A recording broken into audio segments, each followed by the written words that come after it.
Lucía vivía en una casa de adobe en las afueras de un pueblo cafetalero, rodeada de montañas que por las tardes se llenaban de niebla.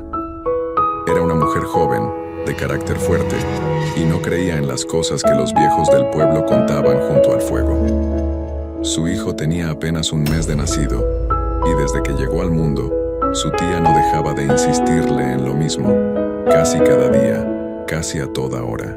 El niño no tiene la señal de la cruz en la frente, Lucía.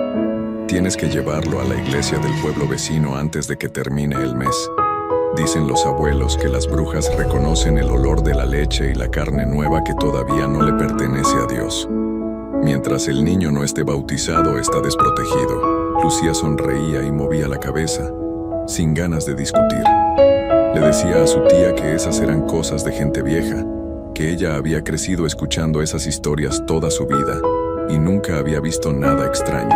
Le explicaba que esperaría a que terminara la cosecha de café para hacer una fiesta grande, con toda la familia, con comida y música, no una visita rápida y aburrida a una iglesia vacía entre semana. Su tía suspiró, le tomó las manos y le dijo con la voz quebrada que rezaría por los dos esa noche, porque sentía un peso extraño en el pecho desde la mañana. Esa misma noche, Lucía se quedó completamente sola con el bebé en la casa. Su tía se había ido temprano, antes de que cayera el sol, y los trabajadores de la finca ya habían regresado a sus propias casas. El silencio se sentía distinto esa noche. No era el silencio tranquilo de siempre, sino algo más espeso, como si el aire mismo se hubiera vuelto pesado. Pasadas las 9, una niebla fría comenzó a bajar desde el cerro. No era como la niebla de otras noches, ligera y pasajera. Esta se quedó pegada al suelo, envolviendo los árboles, apagando poco a poco todos los sonidos del campo.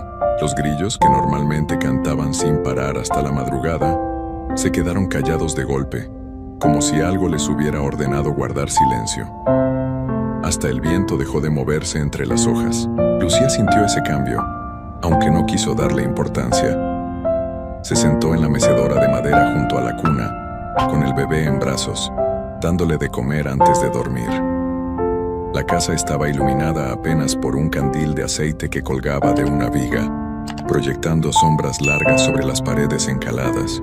De pronto, escuchó un golpe seco afuera, en el patio, como si algo pesado hubiera caído desde lo alto de un árbol. Se quedó quieta, esperando escuchar algo más, pero solo hubo silencio. Minutos después, un sonido distinto la hizo levantar la mirada. Algo se arrastraba lentamente por la pared exterior de madera, justo detrás de donde ella estaba sentada. Un sonido lento, raspado, como uñas largas sobre tablas viejas. El candil comenzó a parpadear, aunque no había ninguna corriente de aire que lo explicara. La llama se encogía y volvía a crecer. Encogía y crecía, como si algo afuera estuviera respirando sobre ella. Lucía apretó al bebé contra su pecho y se levantó despacio, decidida a revisar la puerta, pero sus piernas se sintieron extrañamente pesadas, como si caminara dentro del agua. Un cansancio enorme, distinto a cualquier sueño que hubiera sentido antes, comenzó a subir por su cuerpo. Los párpados le pesaban como piedras. Quiso llamar a gritos, pedir ayuda, pero su voz se quedó atrapada en la garganta, como si alguien le hubiera tapado la boca desde dentro. En medio de esa bruma que le nublaba los ojos, alcanzó a ver, proyectada sobre la pared, una sombra delgada y alta que no era la suya, ni la del candil, ni la de ningún mueble de la casa. Con las últimas fuerzas que le quedaban, Lucía caminó hasta la cuna y recostó al bebé entre las cobijas, susurrándole que todo iba a estar bien. Fue lo último que pudo hacer antes de que las piernas le fallaran por completo y cayera sobre la cama, vencida por un sueño que no era natural, un sueño que la apagó como quien apaga una vela de un soplido. A las 3 de la mañana, Lucía despertó de golpe. No fue un despertar suave, sino un sobresalto, como si alguien la hubiera empujado desde dentro del sueño. El cuarto estaba helado, mucho más frío que cualquier madrugada anterior en esa casa. Su respiración formaba pequeñas nubes blancas en el aire. Giró la cabeza despacio hacia la cuna y sintió que el corazón se le detenía por un instante. Las cobijas estaban tiradas en el suelo, revueltas, como si alguien las hubiera arrancado con prisa. La cuna estaba vacía. Se levantó de un salto, gritando el nombre de su hijo, recorriendo cada rincón de la casa con las manos temblorosas, golpeando puertas, revisando debajo de los muebles, aunque en el fondo ya sabía que no estaba allí. Fue entonces cuando lo escuchó, un llanto ahogado, lejano, que venía de la dirección del cerro, perdiéndose entre los matorrales oscuros. Sin pensarlo dos veces, sin zapatos, sin más arma que un cuchillo de cocina que tomó de la mesa, Lucía salió corriendo hacia la negrura de la noche. La niebla se le pegaba a las piernas mientras corría entre las plantas de café, guiándose únicamente por ese llanto que parecía alejarse y acercarse al mismo tiempo, como si jugara con ella. Corrió durante lo que le pareció una eternidad, tropezando con raíces, sintiendo las espinas de los arbustos rasgarle la piel, sin detenerse un solo segundo.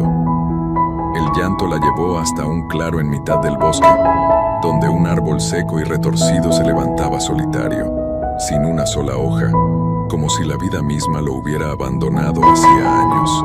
Bajo ese árbol, de espaldas a ella, había una figura encorvada, vestida con harapos negros que se movían sin viento. La silueta cargaba algo envuelto entre los brazos, meciéndolo despacio, mientras canturreaba una melodía que se le metía a Lucía por los oídos como un cuchillo helado. El miedo y el amor de madre se mezclaron en algo más fuerte que la razón. Lucía levantó el cuchillo y se lanzó hacia adelante, dispuesta a quitarle a su hijo a esa cosa sin nombre, sin detenerse a pensar en lo que pudiera encontrar. Pero en el último instante, justo antes de llegar a la figura, sus pies se enredaron con una raíz oculta entre la niebla y cayó de bruces al suelo, el cuchillo escapándose de su mano y perdiéndose entre la hierba húmeda. El golpe la dejó sin aire, y cuando levantó la vista jadeando, el bulto entre los brazos de la figura ya no se movía, ya no lloraba. La mujer encorvada se giró lentamente hacia ella. No era una persona de carne reconocible, sino algo que apenas guardaba la forma de una mujer vieja, con una sonrisa demasiado ancha y dientes torcidos como ramas secas. Lucía comprendió entonces, con un horror que le subió desde el estómago hasta la garganta, que el llanto que la había guiado hasta allí jamás había sido real. Era un sonido fabricado, un eco puesto en el bosque solo para alejarla de su casa, para darle tiempo a la verdadera dueña de la noche.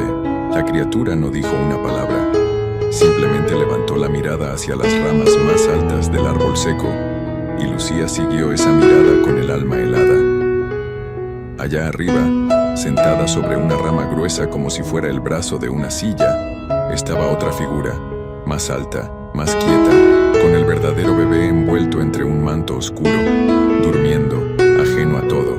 La voz que salió de esa figura en lo alto del árbol no sonó como una voz humana, sino como el crujido lento de la madera vieja al doblarse. «Gracias por el regalo», dijo, mientras Lucía se arrastraba hacia el árbol sin poder ponerse en pie del todo. «El cuerpo te lo puedes quedar, pero el alma ya tiene dueño».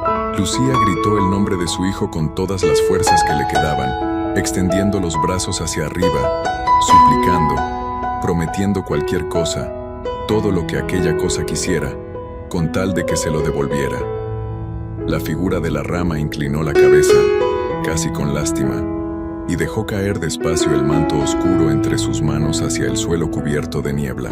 Lucía corrió a recogerlo, temblando, y entre los pliegues del manto encontró a su hijo, frío, quieto, como dormido en un sueño del que ya nadie podría despertarlo. No había marcas, no había heridas, solo esa quietud profunda que ninguna madre quiere reconocer. La criatura sobre el árbol soltó una risa larga y seca, un sonido que se enredó entre las ramas y se fue extendiendo por todo el valle, mientras su figura se deshacía poco a poco en la niebla, como humo que se aleja, hasta que no quedó nada sobre la rama, ni rastro de los harapos negros sobre el suelo. Lucía se quedó allí, abrazando a su hijo bajo el árbol seco, hasta que la madrugada empezó a clarear y los primeros campesinos, extrañados de no verla en la finca, salieron a buscarla y la encontraron, congelada de frío y de pena, incapaz de soltar lo que llevaba entre los brazos. Pasaron los años y la historia se quedó rondando entre las familias del pueblo cafetalero, contada en voz baja junto al fuego como advertencia para las madres jóvenes. Dicen los que han pasado cerca de ese árbol seco, en las altas horas de la madrugada, que todavía se escucha un canturreo flojo entre las ramas y que se puede ver, entre la niebla, la silueta de una mujer que carga algo invisible entre los brazos, meciéndolo despacio, mientras le repite a la oscuridad, una y otra vez, que nunca dejen a un hijo sin la señal de la cruz en la frente antes de que caiga la noche. Mateo era un hombre de la ranchería de Los Olivos, un lugar tan apartado que el camino de tierra que llevaba hasta allí se volvía intransitable con cada temporada de lluvias. Vivía con su esposa Elena en una casa pequeña, de adobe y techo de lámina, rodeada de monte y de un silencio que solo se rompía con el canto de los grillos. Hacía apenas 3 semanas que Elena había dado a luz a su primer hijo, un niño pequeño y tranquilo que dormía casi todo el día. Querían bautizarlo lo antes posible, pero las lluvias habían inundado el único camino que conectaba la ranchería con el pueblo donde vivía el sacerdote, así que el bautizo tendría que esperar. Esa tarde, mientras el cielo se oscurecía con nubes pesadas y grises, llegó a visitarlos doña Refugio, una anciana que vivía sola en la parte más alta de la ranchería. Todos la conocían porque siempre tenía algo que decir sobre las cosas viejas, esas costumbres que los jóvenes ya no querían escuchar. Se sentó en el porche, con la mirada fija en la cuna que se veía desde la puerta, y les habló con una voz baja, casi temblorosa. Les dijo que un niño que aún no ha sido bautizado es como una luz encendida en medio de la oscuridad, una señal que atrae a cosas que vuelan de noche y que buscan justamente eso, una luz sin protección. Les pidió que no apagaran ninguna vela esa noche y que pusieran unas tijeras abiertas en forma de cruz debajo de la cuna del niño. Mateo sonrió con cortesía, pero por dentro pensó que eran puras supersticiones de gente mayor. Elena, más cansada que convencida, solo asintió para que la señora se sintiera escuchada. Doña Refugio se fue caminando despacio, mirando hacia atrás varias veces antes de perderse en el camino, como si algo la apurara a llegar a su casa antes de que oscureciera por completo. La noche cayó rápido, empujada por una tormenta que parecía haber estado esperando el momento exacto para desatarse. El viento comenzó a soplar con fuerza, golpeando las ramas de los árboles contra las paredes de la casa, y los relámpagos iluminaban el cielo con destellos que parecían durar más de lo normal. Mateo y Elena cenaron temprano, revisaron al bebé, que dormía profundamente en su cuna, y se acostaron escuchando el repiqueteo de la lluvia sobre el techo de lámina. Pasada la medianoche, la luz eléctrica se cortó de golpe. La casa quedó completamente oscura, y Elena, medio dormida, tanteó la mesa de noche buscando un encendedor para prender una vela. Fue en ese momento cuando empezaron los ruidos. Algo pesado se movía sobre el techo, un sonido lento y arrastrado, como si unas garras largas rasparan la lámina poco a poco, buscando un punto débil. Mateo se quedó quieto, escuchando, tratando de convencerse de que era solo el viento moviendo alguna rama seca. Afuera, los perros de los vecinos comenzaron a aullar, pero no era el aullido normal de un perro molesto por la tormenta. Era un sonido lastimero, agudo, como si los animales estuvieran viendo algo que los aterrorizaba profundamente y no pudieran hacer otra cosa más que llorar con esa voz que solo tienen los perros cuando sienten que algo no debería estar caminando cerca de sus casas. Un olor extraño comenzó a llenar la habitación. Era un olor parecido al azufre, mezclado con algo similar al humo de copal quemado, denso y pesado, que se metía por la nariz y dejaba un sabor amargo en la garganta. Elena quiso levantarse para encender la vela, pero su cuerpo no respondió. Sentía un peso enorme sobre el pecho, como si alguien invisible estuviera sentado encima de ella, impidiéndole moverse o gritar. Solo podía mover los ojos y los dirigió hacia la ventana. Ahí, entre los destellos de los relámpagos, vio una silueta alta y encorvada parada en el patio, con completamente quieta, con dos puntos brillantes donde debían estar los ojos, mirando fijamente hacia la casa, hacia la habitación donde dormía el bebé. El relámpago se apagó y la silueta desapareció con él, pero Elena sabía que seguía ahí, en algún punto de esa oscuridad espesa que rodeaba la casa. El relámpago se apagó y la silueta desapareció con él, pero Elena sabía que seguía ahí, en algún punto de esa oscuridad espesa que rodeaba la casa. Quiso llamar a Mateo, pero su voz no salía, como si alguien le hubiera puesto una mano invisible sobre la garganta. Logró mover los dedos, después la mano, y finalmente consiguió tocar el brazo de su esposo. Mateo despertó de golpe, alterado, preguntando qué pasaba, y en ese instante el peso que oprimía el pecho de Elena desapareció, como si su miedo hubiera roto lo que la mantenía inmóvil. Los dos se quedaron escuchando.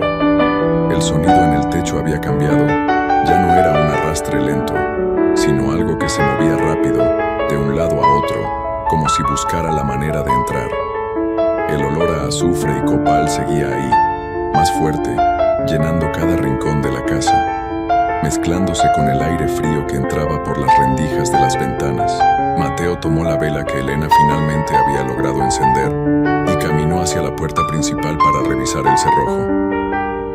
Justo cuando estiró la mano hacia la madera, el viento azotó con una fuerza que no parecía natural y la puerta se abrió de golpe, como si algo del otro lado la hubiera empujado con todas sus fuerzas. Mateo sintió un golpe invisible en el pecho que lo lanzó hacia atrás, hasta chocar contra la pared del fondo, quedando aturdido por unos segundos, sin poder reaccionar. Elena gritó el nombre de su esposo y trató de correr hacia la cuna, pero sus piernas pesaban como si caminara entre lodo. Levantó la vista hacia el techo de lámina, y fue entonces cuando la vio con claridad por primera vez. Una figura delgada y alargada, con brazos y piernas demasiado largos para un cuerpo humano, se movía pegada a las vigas del techo, boca abajo, como si la gravedad no significara nada para ella. Su piel se veía oscura y curtida, parecida al cuero viejo, y se desplazaba con una agilidad que no correspondía a ningún ser que Elena hubiera visto antes. El bebé no llamaba, no se movía, no hacía ningún sonido. Estaba ahí, en su cuna, con los ojos cerrados, en un sueño demasiado profundo para ser normal, como si algo lo hubiera puesto en ese estado para que no opusiera resistencia. La figura llegó hasta la cuna, se inclinó sobre ella con un movimiento que parecía no tener huesos, y soltó una risa seca y entrecortada, un sonido parecido al de las hojas secas cuando alguien las pisa en el monte. Elena gritó con todas sus fuerzas, pero antes de que pudiera dar un paso más, la criatura ya había tomado al niño entre sus brazos delgados. Mateo, todavía aturdido, alcanzó a levantarse y a lanzarse hacia la cuna, pero solo logró tocar el aire.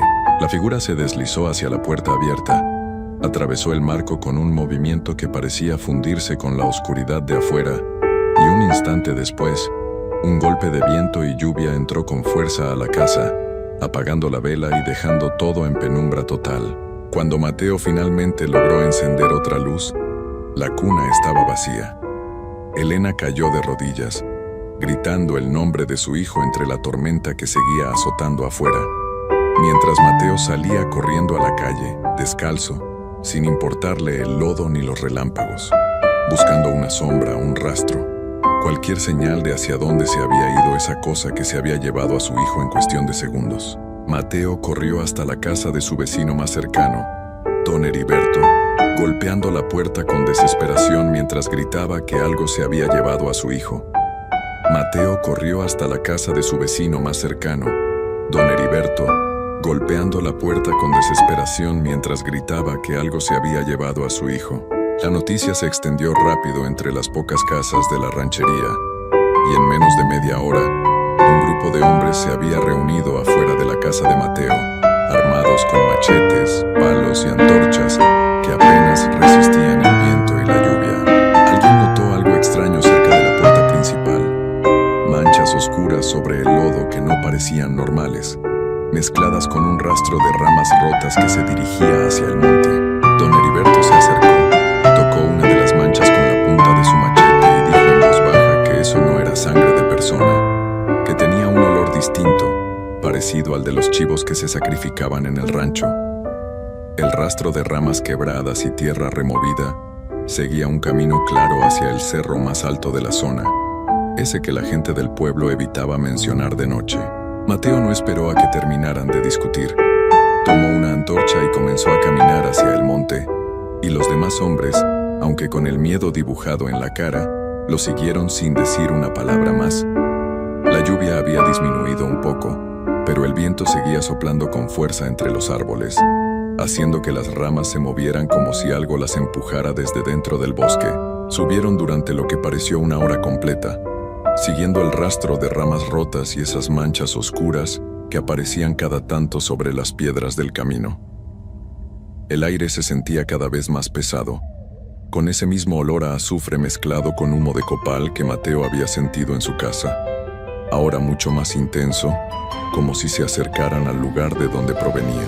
Llegaron a un claro entre los árboles, un espacio abierto que no debería existir en esa parte del monte, iluminado por una hoguera de llamas oscuras que apenas alumbraban lo necesario para ver las siluetas que se movían alrededor.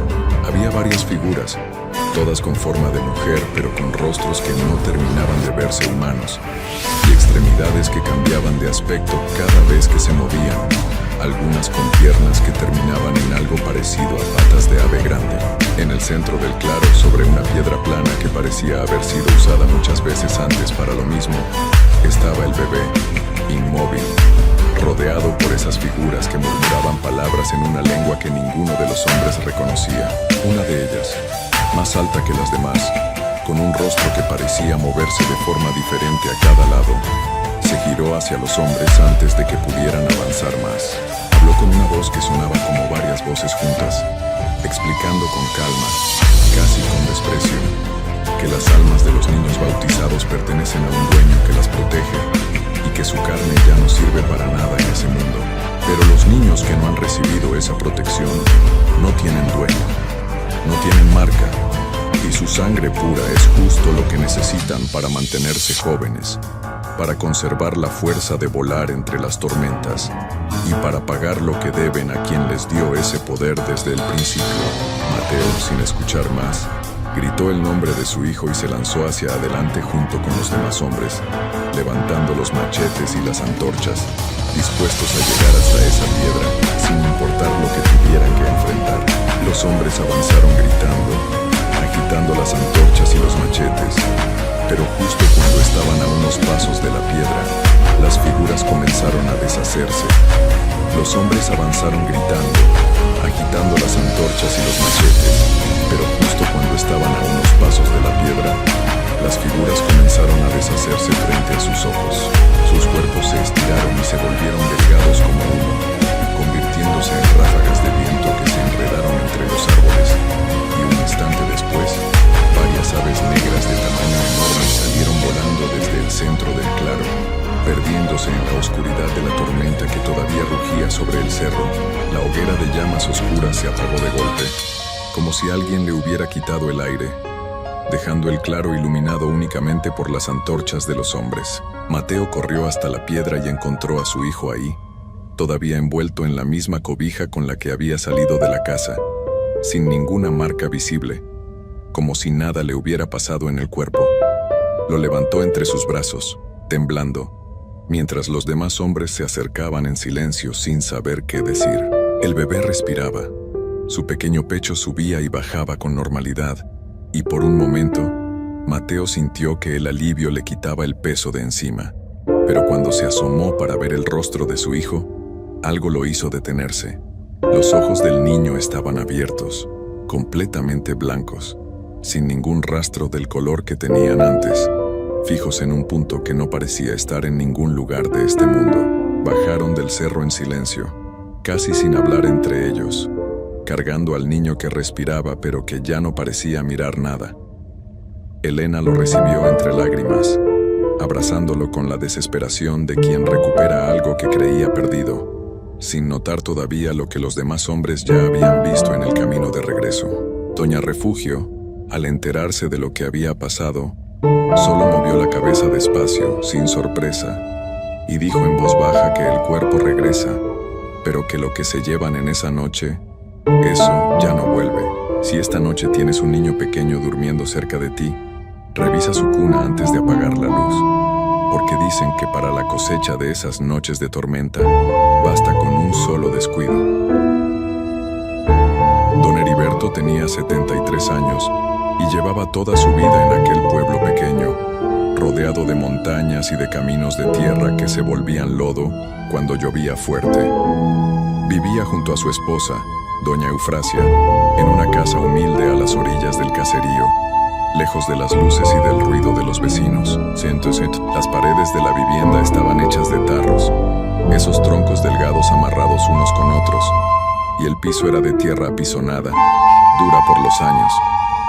A unos pasos de la entrada se levantaba un árbol viejo, seco, de esos que ya no dan sombra ni fruto, solo presencia. Esa noche, según contaron después los vecinos que vivían más cerca, el aire se sintió raro.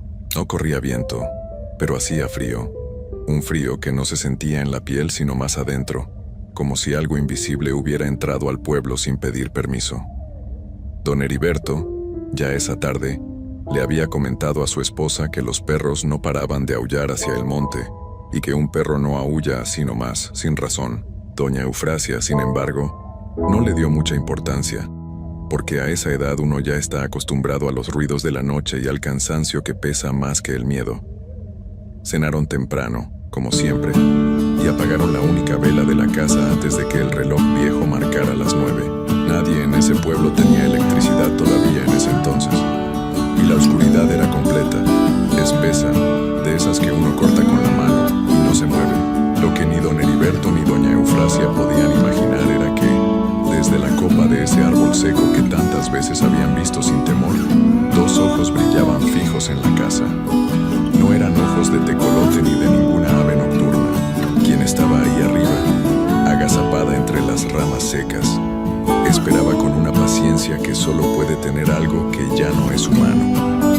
La gente del pueblo, con el tiempo, empezó a llamarla simplemente la que viene de noche, porque nadie quería decir su verdadero nombre, como si nombrarla fuera invitarla a entrar. Aquella noche, la criatura aguardó a que la luz de la vela se apagara del todo. Aguardó a que la respiración de los dos viejitos se volviera pesada, profunda, de sueño verdadero. Ese sueño que llega después de toda una vida de trabajo y cansancio acumulado. Solo entonces, cuando estuvo segura de que nadie iba a despertar, empezó a moverse.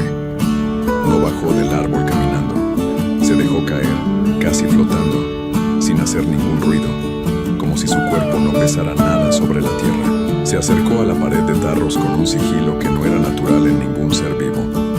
Doña Eufrasia, años después, cuando ya se había recuperado un poco de lo ocurrido, contaría que ella sí escuchó algo esa noche, algo como un arrastre suave, como cuando uno pasa la mano sobre la tierra mojada, pero estaba tan cansada que su cuerpo no respondió, como si una fuerza extraña la hubiera mantenido dormida a propósito. La criatura encontró una rendija pequeña entre dos troncos de la pared, una de esas grietas que con los años se hacen y que nadie repara porque parecen inofensivas. Ahí, frente a ese espacio diminuto, su cuerpo comenzó a cambiar. Se volvió delgada, como humo negro, como una sombra líquida que ya no tenía forma fija, y se filtró por la rendija, despacio, dejando en el aire un olor extraño, como a tierra quemada, como a algo que no debería estar vivo, y sin embargo lo estaba. Adentro de la casa, ya con su forma recuperada, la sombra se quedó de pie un momento, observando a los dos ancianos dormidos en su cama de madera vieja. No se acercó primero a doña Eufrasia. Se inclinó sobre don Heriberto, que dormía boca arriba, con la boca apenas abierta, ajeno por completo a lo que tenía encima. La criatura abrió su propia boca, y de los labios del anciano comenzó a salir algo así como un humo dorado, tenue, casi como luz de vela atrapada en niebla. Era su fuerza, su vida, lo que aún le quedaba después de tantos años de trabajo en el campo. Don Heriberto no se movió, no se quejó, como si su cuerpo estuviera atrapado en un sueño del que no podía despertar aunque quisiera. Poco a poco, su piel fue perdiendo color, su respiración se volvió más débil. casi imperceptible. La sombra seguía absorbiendo, lenta, sin prisa, como quien sabe que tiene toda la noche para alimentarse. Cuando terminó con él, la criatura se inclinó también sobre doña Eufrasia, aunque algunos vecinos dicen que no llegó a terminar lo mismo con ella, porque algo la interrumpió. Tal vez el canto temprano de un gallo, tal vez la cercanía del amanecer. Lo cierto es que la sombra, ya satisfecha en parte, se enderezó, volvió a transformarse en esa neblina oscura y salió por la misma rendija por donde había entrado, dejando tras de sí un frío que se quedó metido entre las paredes de tarros durante días. La mañana llegó como llega siempre en el campo, con el canto de los pájaros y la luz subiendo despacio detrás de las montañas. Doña Eufrasia fue la primera en despertar y al principio sintió un alivio extraño, como si hubiera dormido demasiado, pero cuando volteó hacia su esposo, ese alivio se le congeló en el pecho. Don Heriberto estaba pálido, demasiado pálido, con los labios morados y el cuerpo frío como la tierra del piso. Ella lo movió, le habló, le gritó al oído, pero él ya no respondía como antes. Estaba vivo apenas, pero parecía que algo esencial le habían arrancado durante la noche, algo que ningún médico del pueblo más cercano supo explicar después. Doña Eufrasia salió corriendo de la casa, gritando el nombre de su esposo, y su llanto fue lo que despertó a los vecinos más próximos, que llegaron a medio vestir, asustados, sin entender bien qué había pasado. Cuando los vecinos vieron el estado en que había quedado don Heriberto, recordaron de inmediato las historias viejas que sus abuelos contaban sobre la que viene de noche. No era la primera vez que algo así sucedía en el pueblo, aunque hacía años que no se hablaba del tema, como si el silencio pudiera mantenerla alejada. Uno de los hombres mayores del caserío, que ya había vivido algo parecido en su propia familia hacía muchos años, fue el primero en decir en voz alta lo que todos pensaban y nadie quería nombrar. Dijo que esa pérdida de fuerza repentina, esa palidez, ese frío que no se iba aunque se pusiera al sol, solo podían significar una cosa: la criatura había vuelto a visitar el pueblo, y esta vez había elegido la casa de los ancianos por estar tan apartada del resto. A partir de ese día, el pueblo entero se movió como si una alarma silenciosa hubiera sonado en cada hogar. Los hombres se encargaron de revisar, casa por casa, cada pared de tarros, buscando rendijas, grietas, espacios donde algo pudiera filtrarse durante la noche. Las mujeres prepararon barro espeso, mezclado con ceniza y con hierbas que las abuelas siempre habían dicho que alejaban a los espíritus malos, y con ese barro fueron tapando cada hueco, cada abertura, sin dejar ni el más mínimo espacio libre.